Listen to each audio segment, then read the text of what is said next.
মিয়ানমারকে ঘিরে বাংলাদেশে অস্থিরতা বাড়বে আশঙ্কা প্রকাশ করে বিএনপি নেতা অবসরপ্রাপ্ত মেজর হাফিজউদ্দিন আহমেদ বলেছেন, এর ভিকটিম হবে বাংলাদেশ।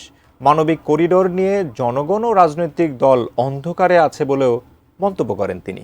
দলের আরেক নেতা আমির খসরু মাহমুদ চৌধুরী বললেন, কারোর সাথে কোনো আলোচনা ছাড়া মানবিক করিডোর নিয়ে ভাবা দেশকে আরেকটি গাজা বানানোর পায়তারা। আরো জানাচ্ছেন নাজিয়া আফরিন।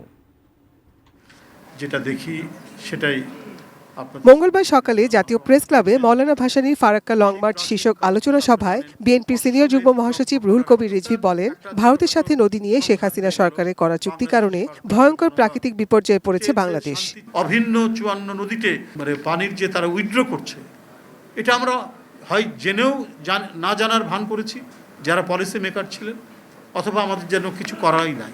আমরা ভয়ঙ্কর এক প্রাকৃতিক বিপর্যয়ের মুখোমুখি।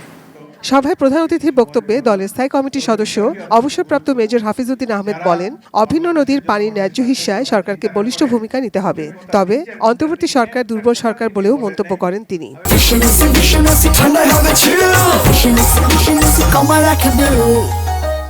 অন্তর্বর্তীকালীন সরকার মানে দুর্বল সরকার, কারণ এদের পিছনে তো কোনো জনসমর্থন নাই। আমরা ঐক্যবদ্ধ থাকতে চাই, কোনো ধরনের আগ্রাসনের সাথে আমরা জড়িত হব না। দেশের সামগ্রিক অর্থনৈতিক মুক্তি আমাদের লক্ষ্য। এই লক্ষ্য অর্জন করতে হলে আমাদের এই অ্যামেচার সরকার বাদ দিয়ে একটি নির্বাচিত সরকার দরকার। সরকার করিডোর নিয়ে জনগণকে অন্ধকারে রাখছে বলেও অভিযোগ করেন তিনি। আমরা কি নতুন কোনো যুদ্ধে জড়িয়ে পড়তে যাচ্ছি? এই সম্পর্কে তো রাজনৈতিক দল সমূহের সাথে বসে সরকারের আলোচনা করা উচিত ছিল।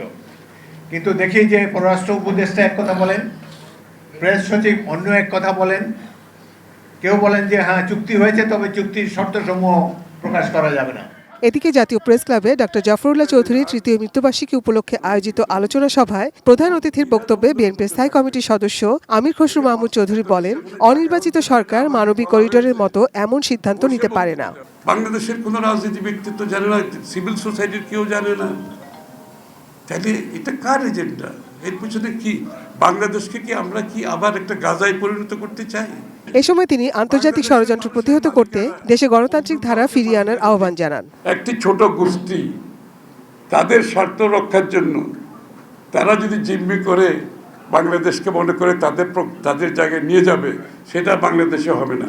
বাংলাদেশের মানুষ ঐক্যবদ্ধ আছে, গণতন্ত্রের জন্য ঐক্যবদ্ধ আছে, নির্বাচিত জনগণের মালিকানা ফিরিয়ে দেওয়ার জন্য ঐক্যবদ্ধ আছে, এবং বাংলাদেশের মানুষের গণতান্ত্রিক অর্ডার ফিরিয়ে আনার জন্য জাতীয় ঐক্যবদ্ধ। Nazia Afrin, ATN news, Dhaka.